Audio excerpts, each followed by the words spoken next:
Hello, we are Cabinet Office. Nearly a quarter of children enter primary school overweight or obese, and by the time they get to secondary school, it rises to one-third. Healthy school meals have several benefits.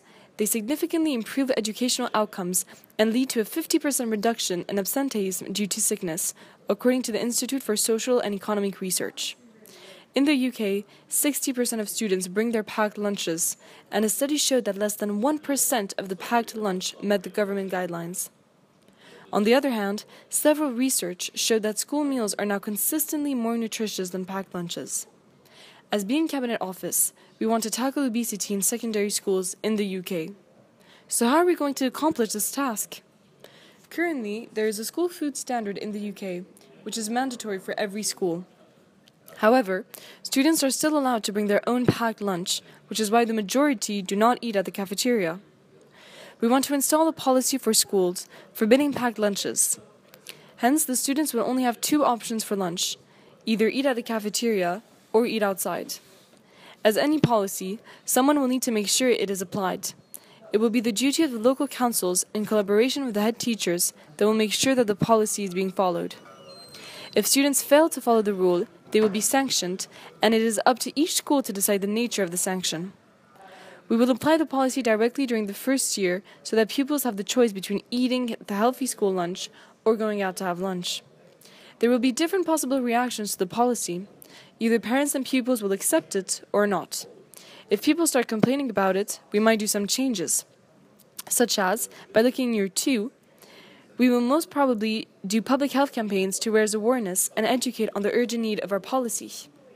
And as we can see, year 2 to 5, we will reform the policy such that we allow packed lunches only if they respect the government food standards. And in the other scenario, if parents and students apply the policy, then year 2 to 5, we can extend the policy to primary schools as well. Our policy will induce different types of cost. Firstly, it is important to determine who will pay and how. In order for the policy to be applied, the school will need to provide healthy lunches to every student, which demands a fully equipped kitchen, a dining room, a payment system, a staff, and most important of all, food.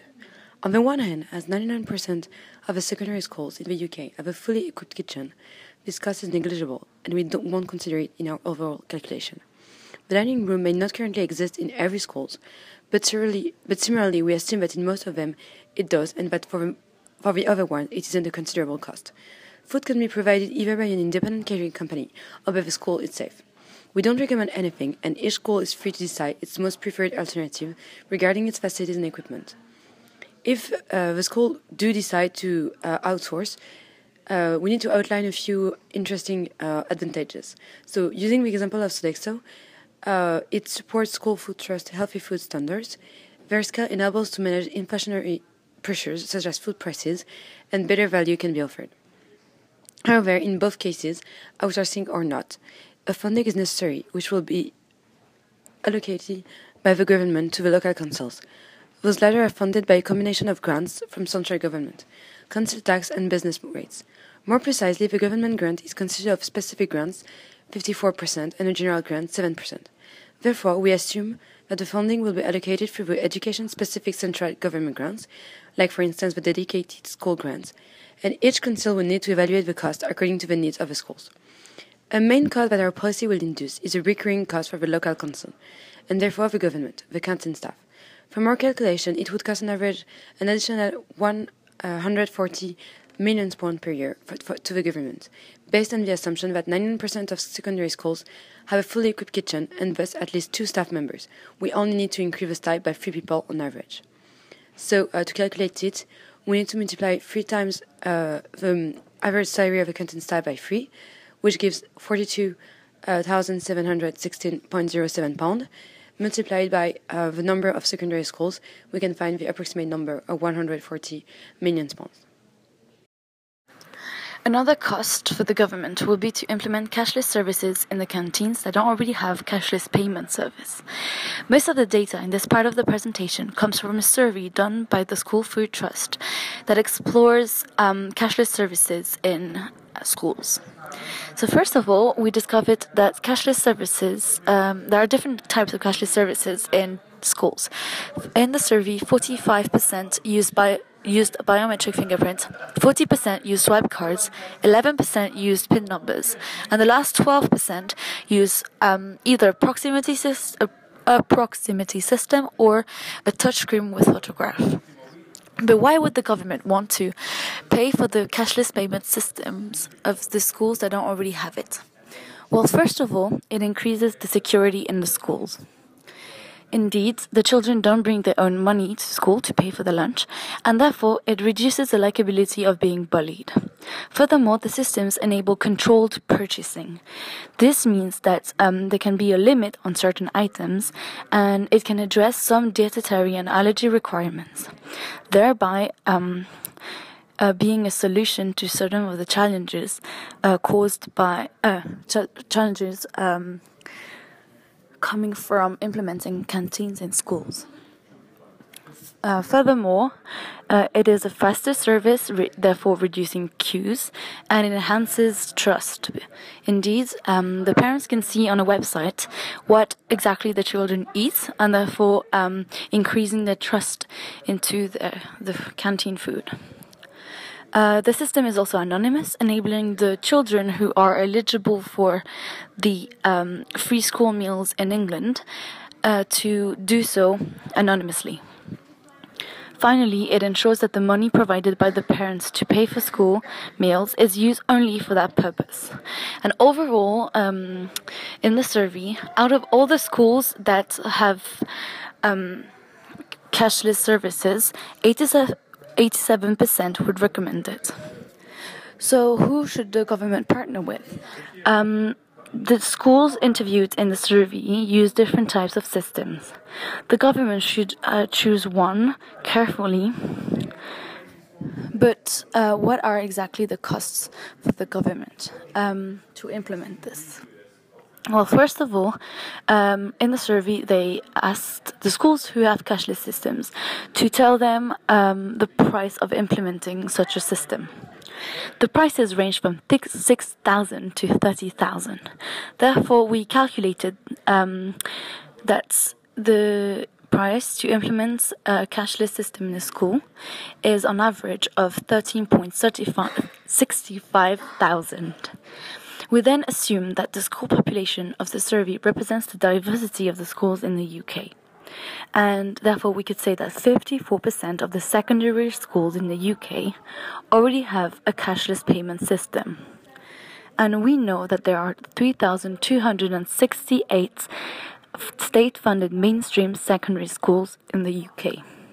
We therefore calculated the cost of implementing cashless systems in all the schools in the UK that still don't have some. And that cost is £20,519,772.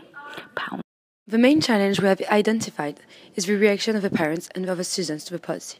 Indeed, school lunch is a controversial topic and parents tend to disagree on this matter. According to a survey of moms across the UK by Organics, 6 out of 10 moms, 66%, think a lunchbox is a healthier alternative to school food, and more than half of them, so 55%, would rather have their child have a packed lunch so they know what they're eating and they can ensure quality. Finally, 42% don't think school would be able to deliver healthy and nutritious lunches for children.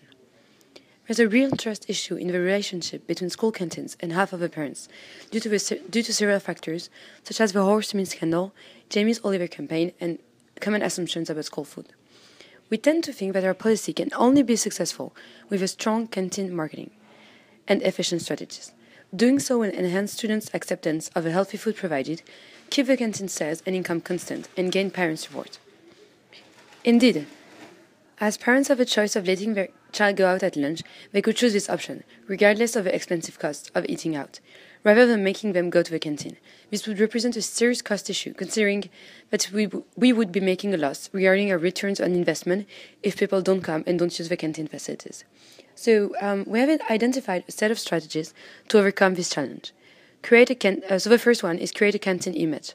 In a TV documentary called The Canteen Rescue, we can clearly observe the state of some canteens in the UK and understand the impact on the students. The canteen must be a place of relaxation and calm. It must be appealing and clean.